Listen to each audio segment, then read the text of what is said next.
बिस्मिल्लाहिर्रहमानिर्रहीम, अस्सलाम वालेकुम नाज़रीन। आप YouTube चैनल देख रहे हैं, मैं इमरान खान हूं। ये आपने गौर से सुनना है वीलॉग। अच्छा, इमरान खान साहब का एक स्टेटमेंट है, उससे पहले मैं आपको वो बता दूं, ये रिपोर्ट हुआ पूरे पाकिस्तान में। उन्होंने कहा एक जुमले का है, लेकिन इससे आपको आइडिया हो जाएगा कि मामला कहां जाके फंस गया, कहां पे रुका हुआ है। इमरान खान साहब ने कहा कि मैंने कोई डील नहीं करनी, कौम को वाजे बता दूं, आपकी आजादी इनसे छीन कर वापस आ रहा हूं इंशाअल्लाह। ये इमरान खान साहब ने कहा कि मैंने कोई डील नहीं करनी, कौम को वाजे बता दूं, आपकी आजादी इनसे छीन कर वापस आ रहा हूं इंशाअल्लाह। ये जी इमरान खान साहब ने कहा। कहानियों का सबक यही था कि अगर कैदी का जज्बा सच्चा हो तो दुनिया की कोई जेल उसे फरार होने से नहीं रोक सकती। पाकिस्तान के सबसे मशहूर कैदी इमरान खान है और किसी जमाने में पाकिस्तान की सबसे सख्त जेल मच जेल समझी जाती थी, लेकिन आजकल अडियाला है, जहां पर जेलरों को कैदी से हंसकर बात करने पर गायब कर दिया जाता है। और कैदी का जज्बा ऐसा है कि आपको उनकी सियासत से लाख इख्तलाफ हो, लेकिन उनके जज्बे से उनके सियासी मुखालिफिन भी तंग हैं।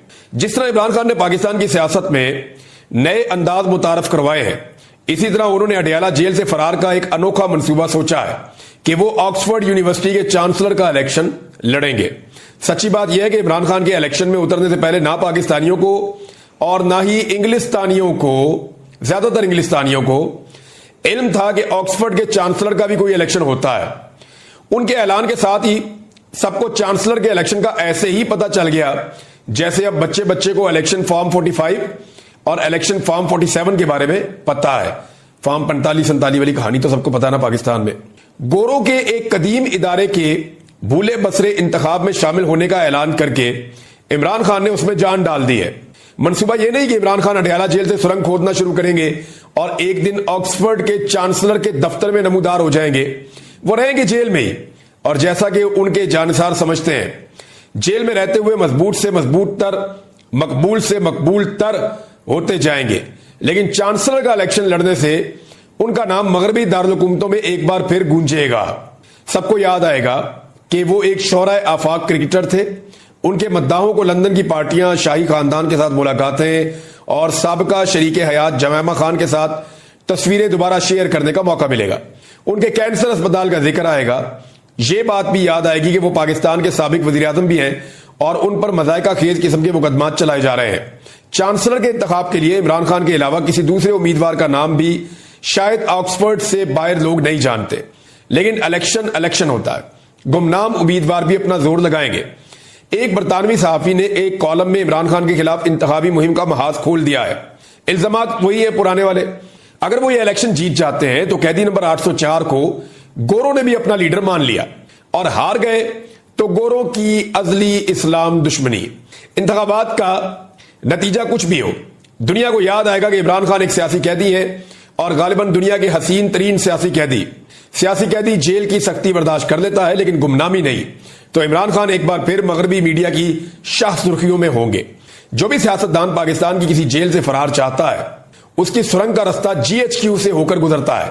इमरान खान अपना रास्ता खुद बनाने पर मुसर है, बजिद है। शायद वो पहले फरार होने वाले कैदियों का अंजाम देख चुके हैं। सियासतदानों में जेल से फरार होने का सबसे ज्यादा तजुर्बा नवाज शरीफ रखते हैं। अटक किला से फरार हो चुके हैं, कोट लखपत से भी, लेकिन इतनी मर्तबा फरार होने के बाद वो अपने घर जाती उम्रा में भी अपने आप को कैदी समझते होंगे। अब फरार होंगे तो कहां जाएंगे? दूसरी तरफ इमरान खान अपनी सुरंग खोद रहे हैं और कोई जेलर रोक भी नहीं सकता। और वही बात मैं करता हूं कि इमरान खान जेल से बाहर आना चाहते हैं। कौन है जो जेल में रहना चाहता है? लेकिन इमरान खान अपने तरीके से आना चाहते हैं। एस्टेब्लिशमेंट भी चाहती है, बाकी लोग भी चाहते हैं कि इमरान खान जेल से बाहर निकले ताकि पाकिस्तान में इस्तेहकाम आए। लेकिन मामला यह है कि अगर इमरान खान साहब बाहर निकलते हैं एस्टेब्लिशमेंट के तरीके से, तो तभी वो राजी है इस मामले पे। वो चाह रहे हैं जैसे बाकी सारे सर नीचे करके बाहर आ जाते हैं, वैसे ही बाहर आ जाए, सर झुका के बाहर आ जाए। लेकिन इमरान खान कहते हैं जी बड़ा वाला फाटक खोलो, मैंने सर नीचे नहीं करना। मैं जेल के अंदर जिस इज्जत के साथ गया हूं, मैं उसी इज्जत के साथ बाहर आऊंगा। और इमरान खान साहब का कद वैसे भी बहुत बढ़ गया जेल के अंदर रहने की वजह से, तो अब तो उस छोटे दरवाजे से वो गुजर भी नहीं सकते जो एस्टेब्लिशमेंट ने और हुकूमत ने मिलकर बनाया है। अब इमरान खान के लिए बड़ा गेट या तो खोलना पड़ेगा या कोई और हल निकालना पड़ेगा, क्योंकि पुराने सारे जो आजमूदा नुस्खे थे वो इमरान खान साहब के मामले में बेकार हो गए। एक और खबर है जी, और वो शहबाज शरीफ के इस्तीफे के हवाले से एक इंकशाफ किया है आमिर डोगर साहब ने। आमिर डोगर साहब जो है वो पाकिस्तान तहरीक इंसाफ के मेंबर कौमी असम्बली हैं और माजी में मुख्तलिफ ओहदों पर भी रहे पाकिस्तान तहरीक इंसाफ के। इमरान खान साहब के दरीना साथी हैं। उन्होंने एक जगह दावा किया कि पिछले हफ्ते शहबाज शरीफ साहब जो हैं वो इस्तीफा दे रहे थे। उन्होंने कहा जी 2 हफ्ते पहले शहबाज शरीफ साहब इस्तीफा दे रहे थे, पीपल्स पार्टी अगर हाथ हटा ले तो सुबह हुकूमत खत्म हो जाएगी। देखिए ये हो सकता है किसी जगह शहबाज शरीफ साहब ने धमकी लगाई हो और पीपल्स पार्टी के जरिए से ये बात आमिर डोगर साहब तक पहुंच गई हो, क्योंकि असेंबली के अंदर ये आपस में बैठते हैं तो एक दूसरे से बातें भी कर लेते हैं। हो सकता है शहबाज शरीफ ने कहा हो किसी मौका पर पीपल्स पार्टी को, क्योंकि उन दिनों में मुझे याद है पीपल्स पार्टी की और शहबाज शरीफ साहब की मुलाकातें हो रही थी। पंजाब के अंदर शेयर मांग रहे हैं। अब मरियम नवाज और नवाज शरीफ पीपल्स पार्टी को पंजाब में शेयर देने के लिए तैयार नहीं है। शहबाज शरीफ साहब कहते हैं जी आप दे दें शेयर। उधर पीपल्स पार्टी ने इनके सर पे डंडा मारती है बार बार शहबाज शरीफ के। पीपल्स पार्टी ये कहती है कि लूट का माल है भाई पंजाब, ना आप जीते वहां पे ना हम जीते वहां पे, जीती तो पीटीआई है, तो लूट का जो माल है उसके अंदर आप हमें हिस्सा दें, हमने आपको हुकूमत बना के दी हुई है। वो बेचारे सही बात करते हैं। इधर नवाज शरीफ और मरियम नवाज पंजाब में हिस्सा देने के लिए तैयार नहीं है। तो मे भी शहबाज शरीफ ने कहा हो कि ठीक है जी मैं रिजाइन कर देता हूं। तो ये तो एक धमकी है शहबाज शरीफ के पास, लेकिन देखें ये चलेगा नहीं मामला।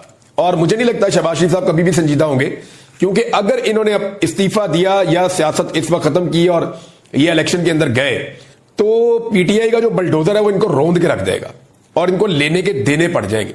अब इनको एस्टेब्लिशमेंट भी इलेक्शन नहीं जितवा सकेगी। हालात वहां पे पहुंच गए हैं, पाकिस्तानी बहुत मोहतात हो गए हैं। अच्छा, जो पाकिस्तान तहरीक इंसाफ का जलसा है ना, उस हवाले से अब मुतजाद खबरें आ रही हैं। एक तो इरफान सिद्दीकी साहब ने एक बिल मुतारफ करवा दिया सेनेट में, तो सेनेट की जो कमेटी है उसने वो बिल पास भी कर दिया। अब बिल ये है कि इस्लामाबाद में जो भी जलसा करेगा बगैर इजाजत के 3 साल के लिए अंदर, और अगर कोई दोबारा जलसा करेगा बगैर इजाजत के तो 10 साल के लिए अंदर। तो इस किस्म का बिल इरफान सिद्दीकी साहब, क्या ये सूट करता है उनकी शख्सियत को? यानी वो सहाफत की है और सहाफी जो है वो कम से कम ये ख्याल रखते हैं कि जमहूरियत होनी चाहिए, जमहूरी इकदार होनी चाहिए। तो एहतजाज का एक हक होता है, पॉलिटिकल गैदरिंग्स का एक हक होता है, और जो जमहूरी सियासी निजाम होता है उसके अंदर ये बुनियादी और बेसिक चीजें होती हैं। इनके बगैर मुकम्मल नहीं होती आपकी जमहूरियत, और वो उसके ऊपर ऐसी कदगरे लगा रहे हैं। ये मिशन कभी भी मुकम्मल नहीं होगा, ये मैं आपको लिख के देता हूं। आप उल्टे लटक जाए, सीधे लटक जाए, छलांगे मारे, तत्ते तवे पे बैठ जाए पाकिस्तान की एस्टेब्लिशमेंट, ये मिशन मुकम्मल नहीं होगा। मैं बार बार कह रहा हूं कि पाकिस्तान की मिलिट्री एस्टेब्लिशमेंट के पास इमरान खान वो आखिरी मौका है जिसके जरिए से आप पाकिस्तानियों को राजी कर सकते हैं। मैं ये नहीं कह रहा कि उसके साथ डील कर लें जाके। एस्टेब्लिशमेंट ताकत के बलबूते पे इक्तदार पे कब्जा किए हुए पाकिस्तान में मार्शल लॉ प्लस जैसी सूरत हाल है, लेकिन पाकिस्तान की मईशत, पाकिस्तान का अमन व अमान, पाकिस्तान के इदारों की सूरत हाल, इसने जो मौजूदा सियासी सेटअप है जिन्हें लाकर इक्तदार में बैठाया गया है उनसे एतमाद छीन लिया है, और वो किसी भी बात को एतमाद के साथ कर नहीं सकते। आप स्टेटमेंट सुने ना, कोई कहता है कि जनाब जो पेट्रोल महंगा हो रहा है इससे तो फ़र्क पड़ता है अमीर तबके को, इससे तो फ़र्क पड़ता है एलीट क्लास को। ऐसे ऐसे नमूने इन्होंने वजीर बनाए, और फिर उसके बाद कंटेंट भी कोई नहीं है ना, नज़रिया ही कोई नहीं है। इनके पास कुछ ऐसा नहीं है जो इनके वजीर जाके इनको डिफेंड करें।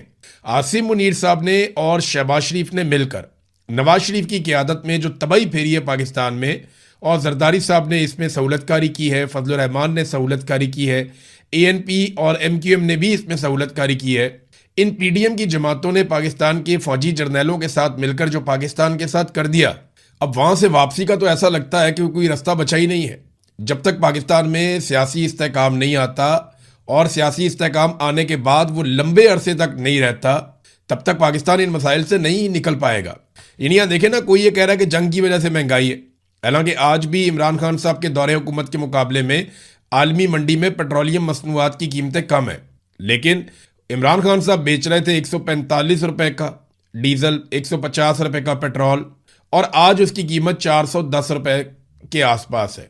हालांकि आलमी मंडी में कीमत कम है, यानी ये सस्ता पेट्रोल खरीद के महंगा बेच रहे हैं। इमरान खान ने एक दौर के अंदर सब्सिडी बहुत ज़्यादा बढ़ा दी थी, उन्होंने पेट्रोलियम लेवी सिफर भी कर दी थी, लेकिन मौजूदा हुक्मरानों ने पेट्रोलियम लेवी ही 100 रुपये से ज़ायद की हुई है, और अभी लगातार ये बढ़ाते चले जाएंगे। कोई इनमें कहता है कि जनाब रिकॉर्ड पाकिस्तान में तरक्की हो रही है, मुआशी कामयाबियों के हम झंडे गाड़ रहे हैं। शहबाज शरीफ को सुने, एहसन इकबाल को सुने, फील्ड मार्शल को सुने, तो ऐसा लगता है जैसे पाकिस्तान से आगे कोई और मुल्क पूरे खित्ते में जा ही नहीं रहा। लेकिन आप इकोनॉमी में देखें पाकिस्तान सबसे बुरा परफॉर्म कर रहा है। आप कर्जे लेने की रफ्तार देखें पाकिस्तान की सबसे ज्यादा है। गैर मुल्की सरमायाकारी पाकिस्तान में सबसे कम आ रही है, सारे रिकॉर्ड टूट गए हैं। बेरोजगारी की शरह हो या गुर्बत की शरह हो, पाकिस्तान में लगातार बढ़ती चली जा रही है। महंगाई पाकिस्तान में खित्ते में सबसे ज्यादा है और हमने जंग के बाद पेट्रोलियम मसनूआत की कीमतें पूरी दुनिया में सबसे ज्यादा बढ़ाई हैं। तो इन सारी चीजों को इकट्ठा करें तो हम तो एक फेलियर की तरफ जा रहे हैं। लेकिन फील्ड मार्शल और उनकी टीम बार बार ये कहती है उन्हें कामयाबियां मिल रही हैं। अब उनकी वाहिद कामयाबी ये है कि उन्होंने कैदी नंबर 804 को लंबे अरसे से जेल में रखा हुआ है और अवाम अपने हर दिल अजीज लीडर को छुड़वाने में अभी तक नाकाम रही है। लेकिन ये ज्यादा अरसा चलेगा नहीं, एक ना एक दिन इन्हें इमरान खान को छोड़ना पड़ेगा और अगर इमरान खान ने अपना नुक्ता नजर ना छोड़ा तो फिर इनकी तबाही आएगी या इनके हाथ से कम ये वाला खेल हमेशा के लिए निकल जाएगा। और निकल जाना चाहिए कि ये पाकिस्तान में जब चाहें किसी की हुकूमत बना दें, जब चाहें किसी की हुकूमत गिरा दें। तो लगभग ये सारे जो है वो ज़हनी मरीज बन चुके हैं। इमरान खान साहब ने तो चंद लोगों के बारे में, एक आधे के बारे में कहा था, लेकिन यहां ऐसा नजर आता है कि ज़हनी मरीजों का लंडा बाजार लग गया है। एक एक का स्टेटमेंट निकाल के सुने, आप सर पकड़ के बैठ जाते हैं कि ये किस तरह के लोगों के हवाले निज़ाम कर दिया गया है। देखा जिस तरह के हालात है ना, जैसा सियासी अदम इस्तेहकाम है, जितनी उन बेचारों ने कोशिश की और अवाम ने उनकी बात ही नहीं सुनी, ऐसी सूरत में कोई भी नॉर्मल आदमी होता पागल हो जाता। तो वो ठीक हो रहा है उनके साथ जो भी हो रहा है। और ये सब नवाज शरीफ के फैसलों की वजह से नून लीग ने अपनी कब्र खोद ली है, यानी उनकी सियासी कब्र खुदी हुई है और नवाज शरीफ के फैसलों की वजह से वो सारे भुगत रहे हैं। हालात ये हो गए कि बांग्लादेश पाकिस्तान को क्रिकेट सीरीज में, टेस्ट में वाइट वॉश कर देता है। यानी पाकिस्तान बांग्लादेश के साथ अगर कभी क्रिकेट खेलता था तो उसमें यह कहा जाता था कि पाकिस्तान तो बारियां लगाने के लिए जा रहा है, यानी पाकिस्तान तो प्रैक्टिस के लिए मैचेस खेल रहा है और अपने अहम खिलाड़ियों को ड्रॉप कर दिया जाता था कि जनाब ये हमारे बेहतर प्लेयर, इनको जरा ड्रॉप कर देते हैं और हम वहां पे रखेंगे उन प्लेयर्स को जो बस ठीक है, जिनकी प्रैक्टिस करवानी है। मेन प्लेयर्स बांग्लादेश के खिलाफ खेलते नहीं थे, ऐसा वक्त था। लेकिन अब बांग्लादेश ने सिर्फ इनको टेस्ट सीरीज के अंदर व्हाइट वॉश नहीं किया, सारे मैच नहीं हराए, बल्कि टेस्ट सीरीज के अंदर इनका तवा भी लगाया। वो आवाजें कसते रहे इनको उस तरह जिस तरह एक दौर में ऑस्ट्रेलिया मुखालिफ कमजोर क्रिकेट टीमों को आवाजें कसती थी, इस तरह ये आवाजें कसते रहे। तो बांग्लादेश ने तुर बनाया इन्हें और इनको इस तरह से शिकस्त दी है कि मैं हैरान हो गया। और पाकिस्तानी क्रिकेट तबाह तो हो गई है, दफन करने की जरूरत है। मोहसिन नकवी ने जो तबाही फेरी है, चाहे वो वजारत दाखिला हो, चाहे वो जहां जहां मोहसिन नकवी को मौका मिला, मोहसिन नकवी ने तबाही फेरी। जिस चीज में मोहसिन नकवी ने हाथ डाला वो चीज बर्बाद हो गई। वजारत दाखिला में हाथ डाला, पाकिस्तानी दाखिली हालात आपके सामने, इंसानी हकूक की बदतरीन पामालियां हैं, अमन व अमान की सूरत हाल बहुत खराब है, अजीबो गरीब किस्म की हरकतें पाकिस्तान में हो रही हैं, जबरी गुमशुदगियां एक नॉर्मल सिचुएशन बन गई है। पाकिस्तान में दहशतगर्दी के तारीखी नौयत के बड़े बड़े वाकयात भी हुए हैं। क्रिकेट के अंदर हाथ डाला तो पाकिस्तान के तमाम फॉर्मेट की क्रिकेट में बैंड बज गई। बेड़ा ही गर्क कर दिया। बांग्लादेश जैसी टीम बार बार पाकिस्तान को व्हाइट वॉश करती है, ये पाकिस्तान के साथ हो रहा है। नादरीन, सुहेल अफरीदी ने मंगल के दिन का कहा था, उसने निकलकर एहतजाज करने की कोशिश की, रुकावटें आई, उस पर उन्होंने प्रेस कॉन्फ्रेंस भी की, लेकिन अब उन्होंने कहा कि अगले मंगल को वो दोबारा आएंगे और पहले से कुछ ज्यादा शिद्दत के साथ आएंगे। हुकूमत फिर रोकेगी, वो फिर आएंगे, हुकूमत फिर रोकेगी, वो फिर आएंगे। इससे क्या एक मोमेंटम बनेगा? देखिए, मोमेंटम बनेगा गली मोहल्ले के अंदर। सुहेल अफरीदी को अपने लोगों के साथ एक बड़ी टीम बना के पूरे पाकिस्तान में लोगों को इकट्ठा करना पड़ेगा, लोगों को मोटिवेट करना पड़ेगा, उन्हें स्ट्रीट मूवमेंट के लिए तैयार करना पड़ेगा। सुहेल अफरीदी का बार बार इस्लामाबाद आना जरूरी नहीं है। वो अगर सही तरीके से चलते तो अब तक वो इस काबिल हो जाते कि वो पाकिस्तान को बंद करने की सलाहियत पा लेते। देखें, ये जब भी पाकिस्तान की मिलिट्री एस्टेब्लिशमेंट को मुसीबत पड़ेगी ना, वो पूरे पाकिस्तान में पड़ेगी। जब आप इस्लामाबाद की जानिब बढ़ते हैं तो आप अगर 50-60 हज़ार बंदा भी ले जाएं तो उन्हें फर्क नहीं पड़ता। हाँ, अगर 2-3 लाख बंदा, 5 लाख बंदा आप इस्लामाबाद की तरफ लेकर चल पड़े, फिर तो मिलिट्री एस्टेब्लिशमेंट को फर्क पड़ता है। इससे कम बंदों पे उनको फर्क नहीं पड़ता। दूसरा ये है कि अगर आप पूरे पाकिस्तान में नौजवानों के एहतजाज शुरू करवा दें, पाकिस्तान भर के अंदर आप जिसको वो कहते थे हम पाकिस्तान बंद कर देंगे, अगर वो हिकमत अमली करते तो उससे बहुत फर्क पड़ता। दुनिया में इस किस्म के एहतजाज हुए हैं। अभी डोनाल्ड ट्रंप के खिलाफ जो है वो इस किस्म के एहतजाज हो रहे हैं, नो किंग मूवमेंट के अंदर। वो बड़ी मुसीबत बनी हुई है उनके लिए भी, पाकिस्तान में भी हो सकते हैं। अचकजई की डेडलाइन जो है वो भी अब खत्म हो गई है। उन्होंने 3 दिन का टाइम दिया था। देखते हैं कि महमूद खान अचकजई अब क्या करते हैं, क्योंकि उन्होंने कहा था कि वो पार्लियामेंट को चलने नहीं देंगे। तो अब इंतजार है कि अचकजई साहब अपनी किस किस्म की हिकमत अमली का ऐलान करते हैं और पार्लियामान में, पार्लियामान के बाहर हुकूमत को किस तरीके से टफ टाइम देते हैं। नादरीन, पाकिस्तान पूरी कोशिश कर रहा है, पूरा जोर लगा रहा है। मोहसिन नकवी साहब भी गए हैं, सुनने में आ रहा है कि फील्ड मार्शल भी जाएंगे या कोई और इंपॉर्टेंट आदमी भी जा सकता है। और ये ईरान में जाके कोशिश करेंगे कि ईरान को अमरीकी शराइत के ऊपर बनाया जा सके। लेकिन हमारी औकात इतनी है कि हम अमरीकी शराइत को ईरान के सामने रख के उन्हें मनाने की कोशिश कर सकते हैं। हम ईरानी शराइत को अमेरिका के सामने रख के उन्हें मनाने की कोशिश नहीं कर सकते, वो डांट देंगे। डोनाल्ड ट्रंप जो है वो बेइज्जती करेगा। लिहाजा हमारी जो मिलिट्री एस्टेब्लिशमेंट है उसको अपनी औकात का पता है, तो वो कोशिश कर रहे हैं कि ईरान थोड़ी और फ्लेक्सिबिलिटी दिखाए। देखिए, मेरे ख्याल में ईरान ये जंग जीत चुका है। अगर उसे कुछ अच्छी डील मिलती है और कुछ फ्लेक्सिबिलिटी थोड़ी बहुत दिखानी भी पड़ती है, तो वो इस खित्ते के लिए वो फ्लेक्सिबिलिटी दिखा के अपना मफाद निकाल ले। देखिए, वो कुछ चीज़ों पे तो कॉम्प्रोमाइज़ बिल्कुल नहीं करेगा ईरान। अब उनका तारीख भी ऐसी है, उनका रिकॉर्ड भी ऐसा है कि कुछ ऐसी चीज़ें हैं जिन पे ईरानी कभी भी कॉम्प्रोमाइज़ नहीं करते, तो कुछ चीज़ों पे तो वो नहीं करेंगे, ये हम भी जानते हैं। लेकिन जहां वो कर सकते हैं, जितनी फ्लेक्सिबिलिटी वो दिखा सकते हैं, वो दिखा के अगर इस मामले को ख़त्म करते हैं तो ये पूरे खित्ते के लिए, पाकिस्तान के लिए, बल्कि पूरी दुनिया के लिए ये बहुत अच्छा हो जाएगा। डोनाल्ड ट्रंप को फेस सेविंग चाहिए, अगर हल्की फुल्की फेस सेविंग उसे मिल जाए तो शायद उसकी भी जान छूट जाएगी। अब ये एक इतला आई है, और ये इतला आई है, एक्शियस न्यूज़ है, और एक CNN के रिपोर्टर हैं और चैनल 12 के भी वो रिपोर्टर हैं। नाम है इनका बराक रेविड। इन्होंने एक दावा किया है। बराक रेविड का कहना है कि मंगल को डोनाल्ड ट्रंप और नेतन्याहू के दरमियान एक कॉल हुई थी, और इसने दावा किया, इस रिपोर्टर ने, बड़ा सीनियर रिपोर्टर है, कि इस कॉल में कशीदगी हुई दोनों के बीच में। डोनाल्ड ट्रंप को लगता है कि ईरान को कुछ मजीद लचक अगर वो दिखाता है तो एक डील ईरान के साथ की जा सकती है।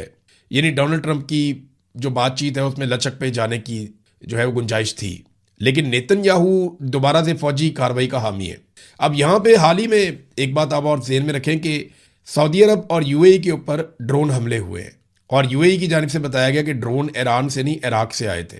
और एक खबर और आप इसके साथ मिलाकर देख लें कि इराक में इसराइली खुफिया फौजी अड्डों की मौजूदगी की इतला भी मिली है। तो नेतन्याहू अगर जंग शुरू करना चाहता है तो इस किस्म का कोई बड़ा फॉल्स फ्लैग उसे करना पड़ेगा। मैं पहले भी कह चुका हूं कि इस रीजन में किसी वक्त भी कोई चिंगारी भड़क सकती है, कोई फॉल्स फ्लैग हो सकता है और सूरत हाल खराबी की तरफ जा सकती है। बहरहाल अमेरिका ने एक ईरान को तजावीज़ का मुसवदा एक और भिजवाया। जो ईरान ने भेजा था वो डोनाल्ड ट्रंप ने और उनकी टीम ने मुस्तरद कर दिया। अब दोबारा से अमेरिका ने तजावीज़ भिजवाई हैं पाकिस्तान को, और पाकिस्तानी वो तजावीज़ लेकर गए हैं ईरानियों के पास। और पाकिस्तान पूरी कोशिश कर रहा है कि ईरान इन तजावीज़ के सारी नहीं मानता तो मैक्सिमम चीज़ें मान ले, ताकि एक मुआहदा ऐसा हो जाए जिसके बाद मामला नॉर्मलाइजेशन की तरफ जाएं और पेट्रोलियम मसनूआत और बाकी चीज़ों की जो तरसील है वो इस रीजन के अंदर खुल जाए। पाकिस्तान को उसका ये फ़ायदा होगा कि रीजन में अमन आ जाएगा, पाकिस्तान की थोड़ी सी गुड्डी चढ़ जाएगी। लेकिन पाकिस्तान का बड़ा फ़ायदा पाकिस्तान को तभी होगा जब पाकिस्तान के अंदर सियासी इस्तेहकाम होगा, और वो तब तक नहीं होगा जब तक कि आसिम मुनीर साहब सियासी इस्तेहकाम आने नहीं देंगे। वो सियासी इस्तेहकाम नहीं आने देंगे, क्योंकि सियासी इस्तेहकाम आता है अवाम की मर्जी मान लेने से, और वो अवाम की मर्जी मानने के लिए तैयार नहीं है, ना ही ऐसा लगता है कि उन्हें अवाम की मर्जी मानना सूट करता है। बहरहाल ईरान की जो सरकारी खबर रसा एजेंसी है उसके बकौल वो जायज़ा ले रहे हैं इन तजावीज़ का, और अभी तक उन्होंने जवाब नहीं दिया है। जबकि अमेरिका की जानिब से अभी मीडिया खामोश है। जब ईरान का जवाब जाएगा तो फिर अमेरिकी मीडिया रिपोर्ट करेगा कि एक्चुअली ईरान ने किस किस्म का जवाब दिया है। वैसे ईरानी मीडिया पहले ही खुद बता देता है। नाज़रीन, डोनाल्ड ट्रंप ने एक और बड़ा अजीबोगरीब काम किया। ऐसा लगता है कि वो अपने फेवरेट फील्ड मार्शल से बहुत मुतासिर हो गया डोनाल्ड ट्रंप, और एक बड़ा अजीबोगरीब काम किया। ये काम ज़रा चेक करें आप, यहाँ पे मेरे पास खबर है। डोनाल्ड ट्रंप ने अपने और अपने अहले खाना और कारोबार को, यानी अपने और अपने अहले खाना का जो कारोबार, उसको टैक्स मामलात से मुताल्लिक जारी तहकीकात और ऑडिट से इस्तिस्ना दिलवा दिया है। यानी समझें आप, यानी जो टैक्स ऑडिट होगा ना इनके ख़ानदान का, इनकी फैमिली का, डोनाल्ड ट्रंप का, उससे उन्होंने अपने आप को इस्तिस्ना करवा लिया, अपनी फैमिली को भी डोनाल्ड ट्रंप ने। यानी इस्तिस्ना अब सबको चाहिए। जितने लोगों ने कुछ ना कुछ दाल में काला होता है ना, वहाँ पे वो इस्तिस्ना मांग लेते हैं। तो अमेरिकी सदर डोनाल्ड ट्रंप उनके अहले खाना और उनके कारोबार को टैक्स मामलात से मुताल्लिक जारी तहकीकात और ऑडिट से हमेशा के लिए इस्तिस्ना मिल गया है। महकमा इंसाफ के एक सफ़े पर मुश्तमिल दस्तावेज में अमरीकी हुकाम को ट्रंप, उनके ख़ानदान वालों और उनके कारोबार के खिलाफ टैक्स दावों पर हमेशा के लिए कार्रवाई या कानूनी पैरवी से रोक दिया गया है।